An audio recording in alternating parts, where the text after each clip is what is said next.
I'm going to show you a quick video how to use the radiator pressure test kit. So you can just use the adapter that's associated with your radiator, your car. You got a bunch of different options depending on your car. And all these adapters can be found in here in this bag. As you can see, mine is already hooked up. And I pumped it all the way to 25 psi.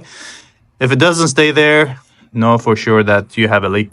Mine just keep dropping. And I found several leaks, not even just one. Well, mainly I purchased this because I thought I have a water pump leak. Now I'm 100% the hole behind the pulley, the hole behind the water pump, or under the water pump, it's leaking. So I know my water pump is done.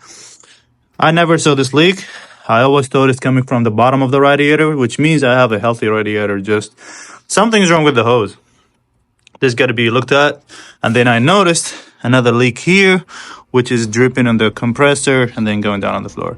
So I noticed 3 leaks.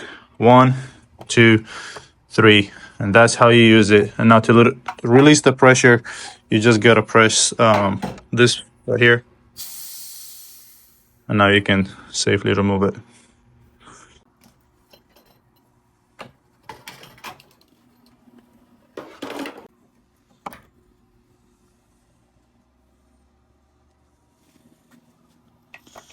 That's how you test your car. Bad news for me is I gotta spend a lot of money on parts to do this kind of job, so you gotta do it.